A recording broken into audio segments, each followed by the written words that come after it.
I forgot to do that.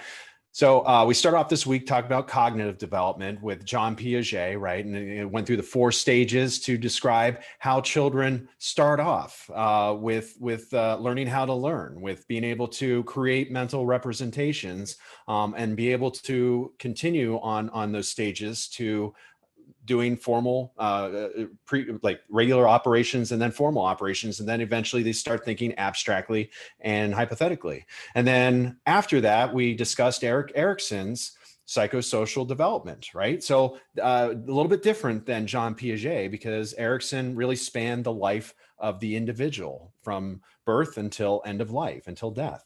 So we talked about those 8 stages, and that varied significantly different because it looked more like personality. And when we get into personality, we're going to uncover some of those stages again. So we're going to look at more of those stages. And today we're going to talk about moral development. So a little bit different yet. It's still, we're still going to see stages. They're not necessarily going to be distinct. Now, some theorists would say that that people within these stages might adhere to based on their age, and to some degree they're right. And I'll explain that here in just a little bit when we're going through some of the earlier stages. But on the whole, these are very fluid, and we may see younger people, younger individuals who are able to get into some of the later stages, like later 4, 5, or 6. All right. And the higher we go in these stages, really, the less we find people in those stages, right? So and I'll talk about that here in just a minute. But before we begin, I just kind of want to present to you the Heinz dilemma. All right, I'm going to read it to you, and it's going to be a little bit wordy. Oh, yeah, wordy, and I apologize about that. But for those of you that have smaller screens, I think it's important that you kind of follow along with this. So let me share my screen with you so you can kind of see what I am doing.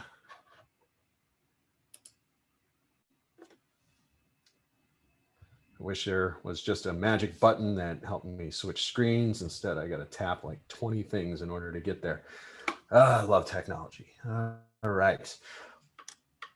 All right. Can you all see that? Heinz dilemma.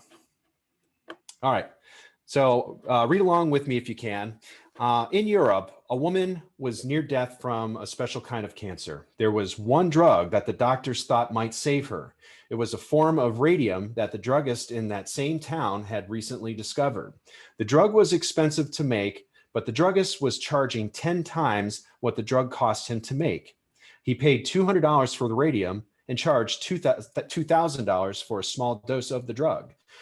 The sick woman's husband, Heinz, went to everyone he knew to borrow money, but he could only get together about $1,000, which is half of what it costs. He told the druggist that his wife was dying and asked him to sell it cheaper or let him pay it later.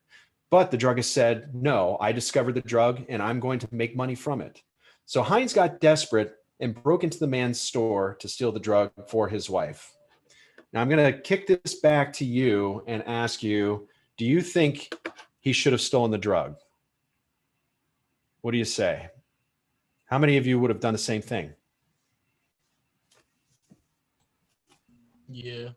I probably wouldn't have, because I'm scared of radioactive substances, but I think he did the right thing. Okay. So you have like a completely different reason why you wouldn't have done it. It has nothing to do with wrong or right. It has to do with, okay, what the drug would do to you. Yeah. Okay. Yeah. How about others? Yes or no, and why would you have done that or not have done that? Anybody care to share? If my wife was dying and there was nothing, if I couldn't come up with the money, I mean, I guess that's the only logical way like you could get your hands on it. Okay. Even though you're taking from somebody that he had the right to earn that money. I mean, ethically it's wrong, but I think Okay. that under those circumstances, I mean, you gotta do what you gotta do. Not if Okay. you're a utilitarian. Not if what? Not if you're a utilitarian. No, what do you mean by that? Well, it's the final result that matters. Even if it's not wrong. And what's the final result? To save his wife. Okay, to save his wife. So if I'm hearing you correctly, the rights of the man who produced the drug are less than the rights of the woman to live, No, the wife to live. I didn't say that, but from his perspective, from the husband's perspective, yes, it should Okay. be more. Yeah. Okay, all right. I saw you dancing a little bit around that, and that's okay because there's really no right or wrong answer to this. And I encourage, for those of you who did answer, I encourage you to think about your response to this question importantly. Think about your reasoning behind it. And you know, some of you gave me a yes or no reason, but as to why you think he should or should not have stolen that drug for his wife. All right. And it's really interesting to see what people think at this point. And I think the important thing to really understand is that, again, there are no right or wrong answers to this. All right. So Kohlberg really developed moral stages of development, and he did this in a way to kind of describe how people answer this differently. And it didn't really have, he didn't care about the reasoning behind their answers as to whether it was yes or whether it was no, should he have stolen it. But the reason they said yes or no was really what he was concerned about. So what categorizes you in different areas within his sort of categorization system? The three stages with levels within those stages, and I'll get to all of that here very soon. It depends on the reasoning behind it. So depending on your reasoning, you can be in one of three stages, and within one of those three stages, there are two different levels. And these two different levels, again, in total, so there will be 6 levels altogether, and I'll map out all those for you so you can kind of get a picture of what they look like. And I encourage you to kind of take notes along with this, because any of you that are going into philosophy or going into management, you may encounter very similar dilemmas, okay? So think about how you would have responded to the Heinz dilemma and figure out which of these 6 levels you really fall into. I will mention that people of all ages can kind of be assessed through this dilemma, or similar dilemmas even, all right, based on where they are. So let me walk you through. So we're gonna label this. Oops, do a different color here.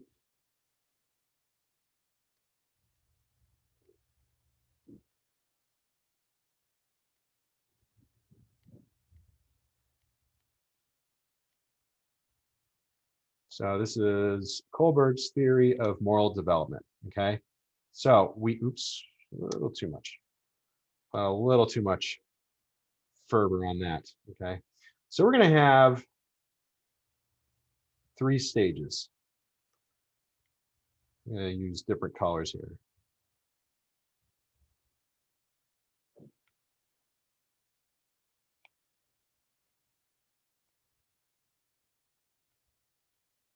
I'm gonna label these stage 1.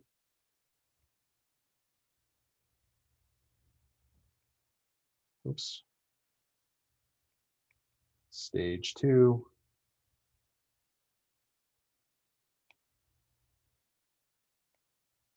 And stage 3. Different colors, kind of keep things interesting today. All right. So let me walk you through the different stages and the levels within each stages here. And we're going to have 6 all together. So these are your stages, and within these stages, we're going to have 2 different levels each. So 6 levels all together. All right. So let's start with stage 1. That's our pre-conventional.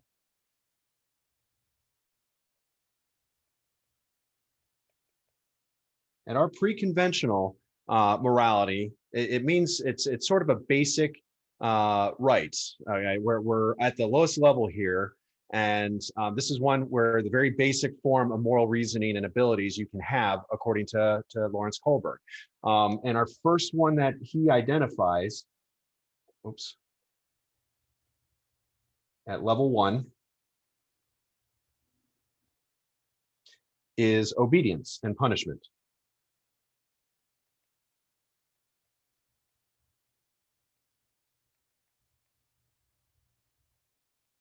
All right. So with obedience and punishment, people at this level, they're driven by their behaviors are driven by avoiding punishment. So think back to Heinz dilemma. Somebody who might be in level 1, they might say no. They're again in this level, they might say no, Heinz should not have stolen the drug for his wife, because because he might go to jail, and as a result he might be punished, and he doesn't want that. So that's a bad thing, right? So they're looking at obedience, and they're looking at reason for obedience is to not be punished. Now, you oftentimes see a lot of young kids that fall into this category, right? For example, if many of you that have experience, or maybe you've had experience as a young child doing this, if your parents tell you not to eat candy, you have a bowl of candy that's sitting out and you don't eat candy, they tell you not to eat that candy, what do you think a young child is likely going to do as soon as that parent's back is turned or they're out of the room? Eat the candy. They're going to eat the candy, right? Well, I would probably eat the candy, right? They're not going to do it in view of the parent because they're being watched. They fear that they might be punished. So their behavior is really driven by obedience and punishment at that stage. All right. Now, as they get a little bit older, they might evolve into what we know as level 2.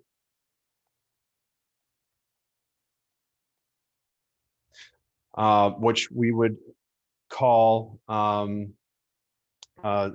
self-interest at this level. Oh, bear with me here, sorry.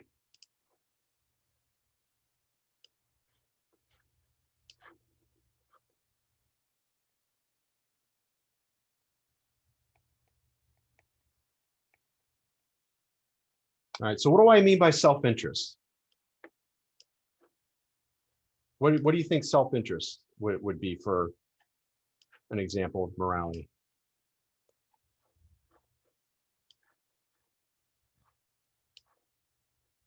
How many of you would say that you act on self-interest? Do you know what I mean by self-interest? So let me explain this. Maybe go ahead. Like doing things in a way that will directly benefit you. Okay, so doing things in a way that will directly benefit you. Very, very good. Okay, so exactly. So people in this stage, they're in this level, they're driven by self-interest and rewards. So in this case, what do you think somebody who is of individual interest might do with Heinz in this dilemma? If they were Heinz, what do you think would have driven his behavior? His self-interest, right? His wife. He wanted his wife to be better. So it was in his best interest to get her to steal that in order to make her better, make her healthier, even though it might have hurt the druggist in whatever way it would have hurt him. His interest was in his wife above everything else, regardless of what it did. All right, so that's really what we describe as self-interest. Okay, so let's move on to the next stage, which is conventional.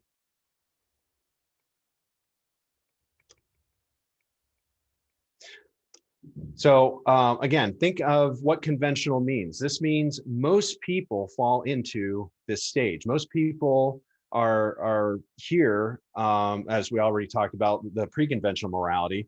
As people grow up, they're more conventional in their morality. They think what comes next. I'm sorry, losing my train of thought here.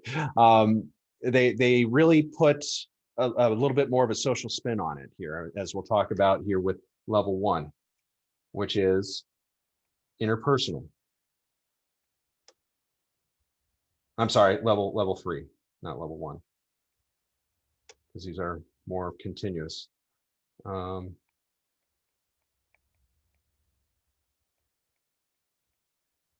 So interpersonal level is the first level of conventional morality. But if you're just thinking 1 through 6, again, we're on the next level. So yeah, sorry, getting a little.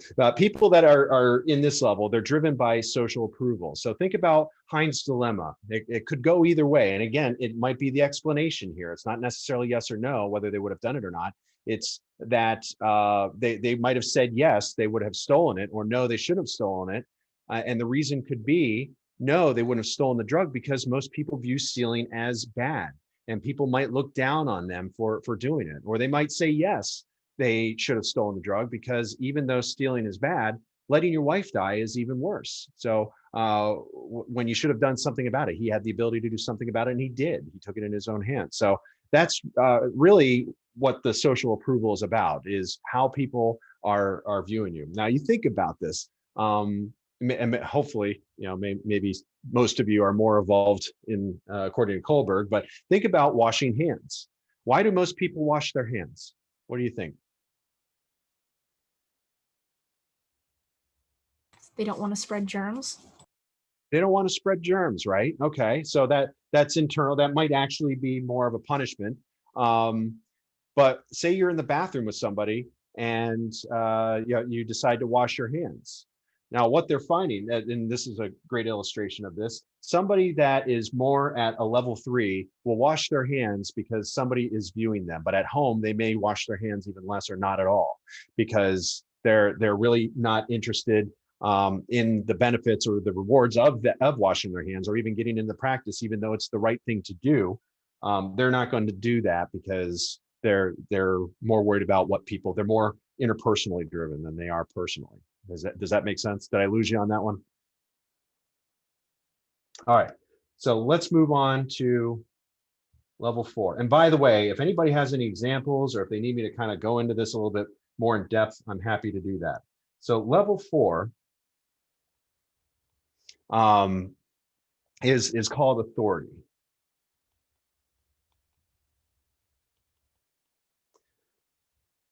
And so here again, we're still in the conventional morality, but behavior is driven by obeying authority and conforming to social norms. So a step above, not only are we doing what's right to avoid judgment of our peers, but people at this level, at this level 4, they might say, okay, authority, that's the government, and the government says don't steal. It's illegal to steal. I think I heard a couple of you mention that when we went through our Heinz thing, right? It's not okay to steal, and Heinz should not have stolen that. All right, so that's level 4. Now let's go on to post-conventional morality. Okay, and change into green.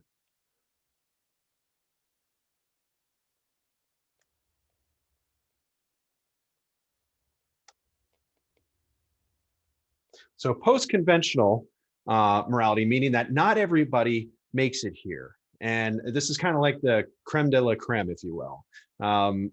It's a lot of people really reside in levels 3 and 4. Not a lot of people go beyond that. So the ones that do go beyond that, we know exhibit a little bit of a higher order or higher understanding at level 5, which is social contract.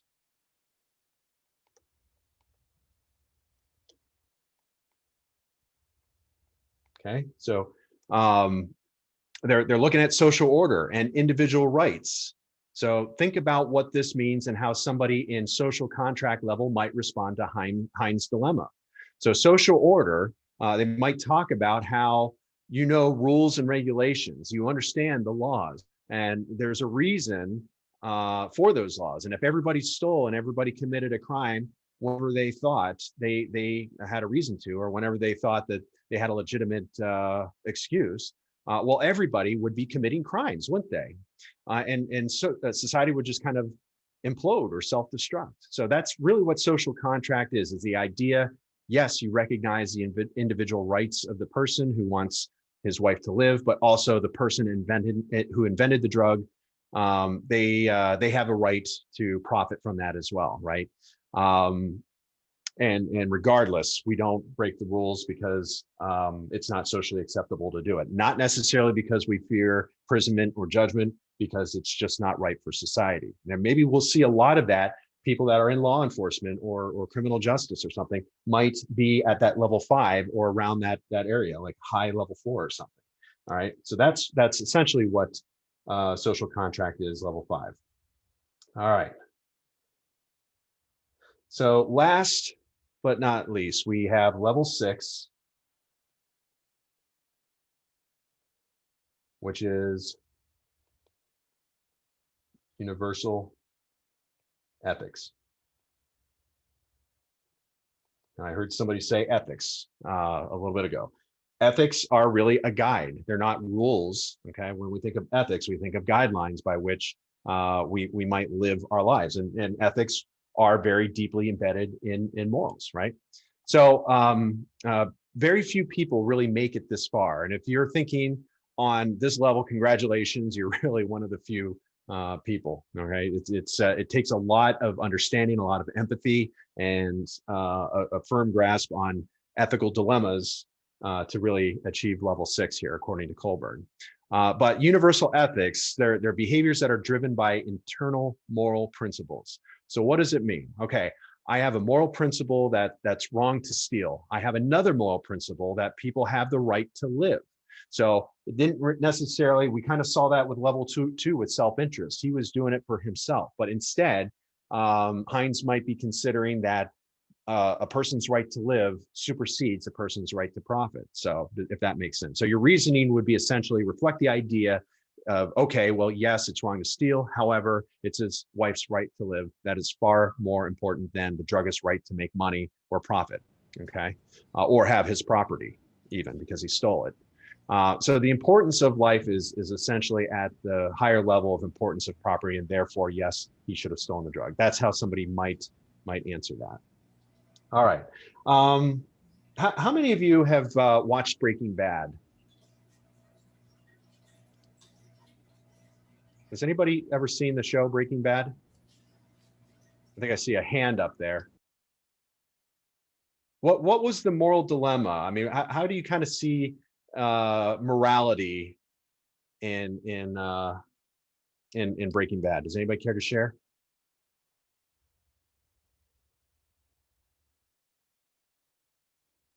Jillian, I think I saw your hand up. Did you see it? I see a dark shadow there.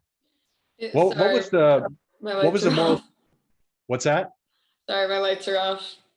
That's okay. What was the moral dilemma in Breaking Bad? Um, it's been like 3 years since I've seen that show. Wasn't it something how he had to deal with how his family would have taken it, like in consideration of how he was like living his whole life from that point?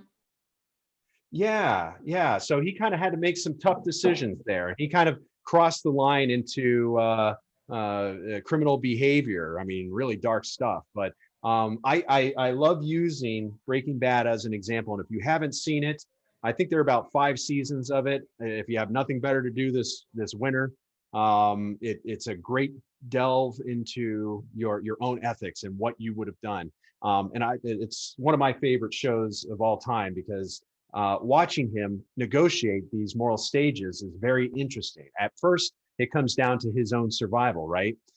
You almost bond with that character, with Walter White, because he's doing something for himself. He's surviving, and he's trying to do something for his family. So he does something that's a little criminal, and you believe in him, and you find, okay, well, I would maybe do the same thing if I was in his position.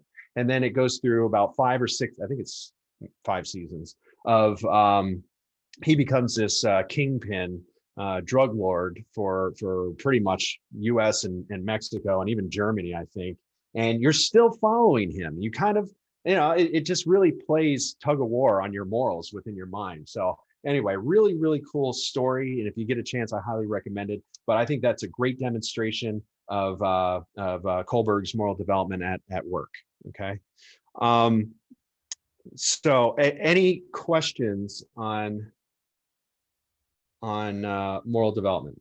Did this make sense? Did I kind of explain it pretty well for you?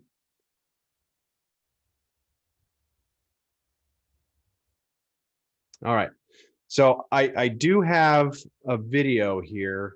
I'm going to kind of leave it up to you if you want to stick around and see it. It's Harry Potter, and it kind of goes through, if you follow Harry Potter, you're welcome to stick around and watch it and see if you can kind of pick out where they are in these stages and what the example is that they're using for moral dilemma. All right. So let me share my screen with you again. Bear with me. I'm getting there. Where is it? Way too many screens open. Way too many screens.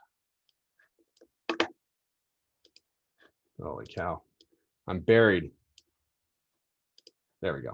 All right.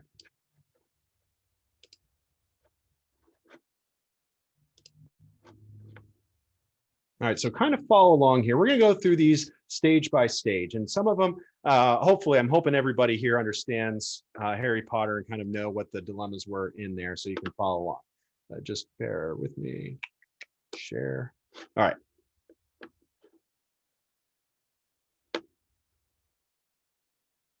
All right, so for this first stage, if you remember, it's what? Punishment and obedience. Okay, so see if you can kind of pick up on the language that they're using here.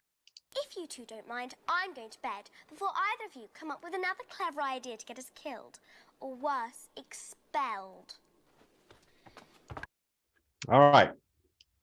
So what was the what was her moral what was her behaviors demonstrating there? What do you think? What was the punishment and obedience that this clip focused on? Getting expelled was worse than getting killed. Right. Her obedience was based on punishment of either, yeah, you're right, either getting killed or expelled. Okay. All right, let's take a look at stage 2, the instrumental. So morality is really based on self-interest in this. See if you can pick out how that looks like in this example. Soon find out that some wizarding families are better than others, Potter. You don't want to go making friends with the wrong sort. I can help you there.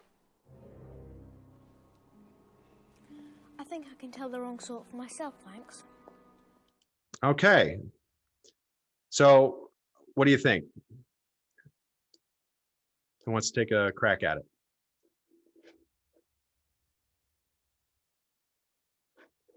I think I put everybody to sleep.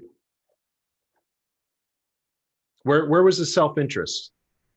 Who was showing self-interest there?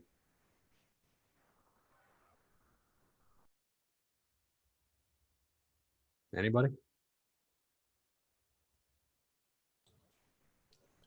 I think the blonde kid whose name I can't remember. Draco. Yeah. He's trying to sort of advance himself because that's Harry Potter. That's the boy who lived. If I'm friends with him, that would be super duper cool. And that's like a hallmark of the hoity-toity high class of the wizarding world, like names and what you've done. So he's not really interested in him to make a friend. He's interested in him for his name. Right. There's really no socially acceptable reason for him to do it other than his own interest and to advancement, right? So absolutely, you got it. Thank you, Stephanie. All right, let's take a look at 3. So this is level 3 is going to be the interpersonal. See if you can kind of pick out what's happening here. Do you have your feathers? Good. Now, don't forget the nice wrist movement we've been practicing. The swish and flick. Everyone? The swish and flick. Good. Oh, and enunciate. Wingardium Leviosa. Off you go then. Wingardium Leviosa. Wingardium Leviosa. Stop. You're going to take someone's eye out. Besides, you're saying it wrong. It's Leviosa, not Leviosa. You do it then if you're so clever. Go on. Wingardium Leviosa.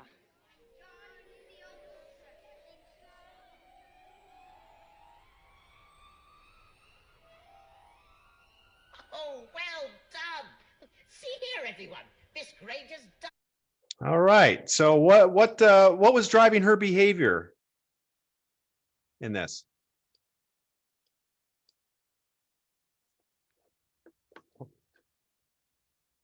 Was she doing it to actually help out somebody? What do you think she was doing? What was the drive behind her her behavior? Was she acting? Oh, go ahead. Go ahead, Noah. She was trying to show off. Yeah. She was increasing her social norms, right? Her favorability, right? Kind of a little bit more than self-interest. She was trying to look good in front of whom? The teacher. The professor, the teacher, right? So more of the teacher's pet. We'll see more of that at level 3. Okay. All right. So let's look at stage 4, or I'm sorry, level 4, and authority. Okay, maintaining order. Let's see what this looks like. Leave this to your body. The rules are absolute. The Goblet of Fire constitutes a binding magical contract. Mr. Potter has no choice. He is, as of tonight, a Tri-Wizard champion. All right. So you kind of see how authority really fed into that there. So laws can't be disobeyed, even though he said whether he liked it or not, he had no choice. But he was going to be he was going to be the champion, right? Anyway, so that's authority. You can kind of see the hesitation in his face. Both of them, either Harry and the guy that was naming him, even though there might have been some flexibility and looking at other opportunities, they decided not to because law was binding in that. All right, so the 5th one, and again, keep in mind, this is like higher level of morality, and very few people actually get to level 5 and 6. More so 5, but 6 is really the higher order thing. But this is societal contract, social contract. Laws are flexible, right? A little bit more they have a little bit more flexibility. So let's see what we can come up with in this.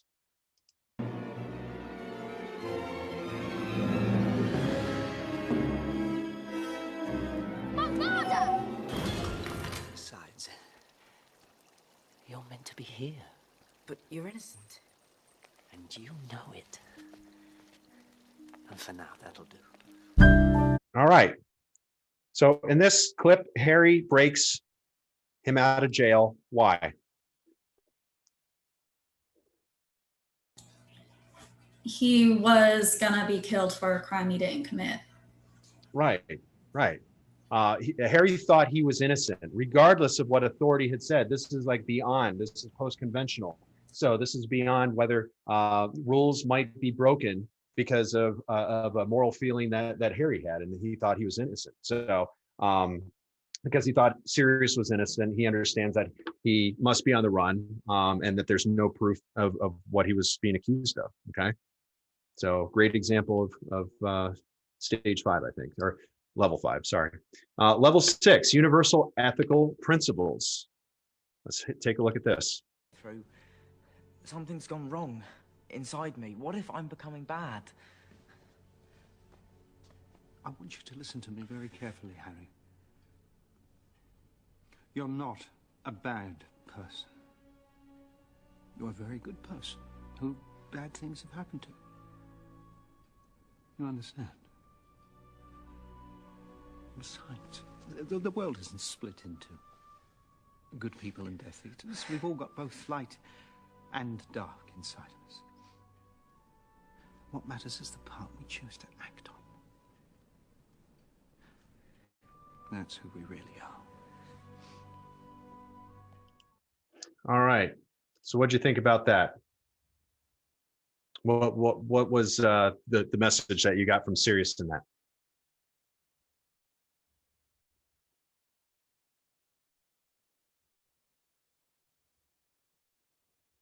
How many of you believe, I'm just curious, and don't be ashamed, how many of you believe that we're either good people or we're bad people?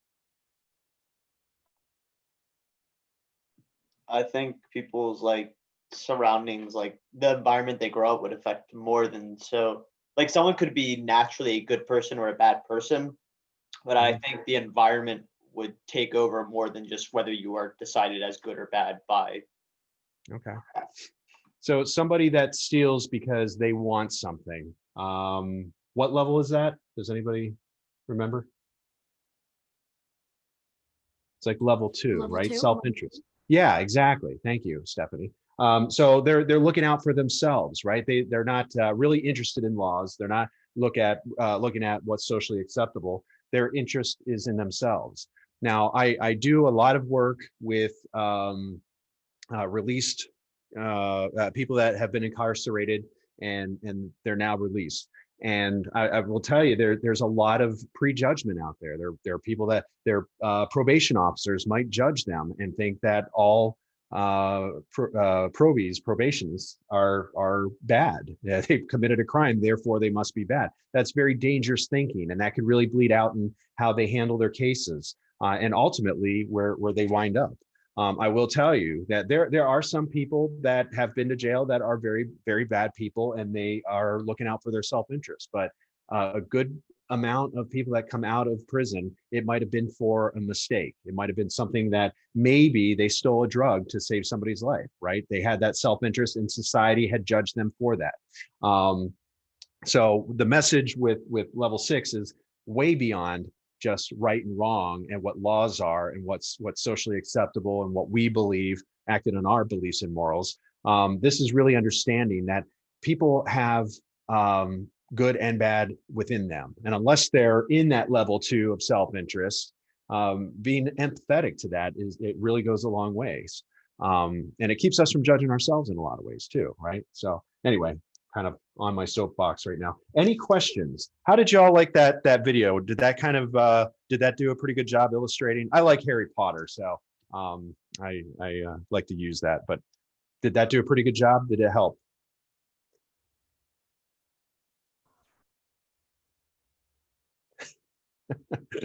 All right, crickets. I think that's my cue to leave. So unless you have any other questions or anything, I'm going to stop recording now.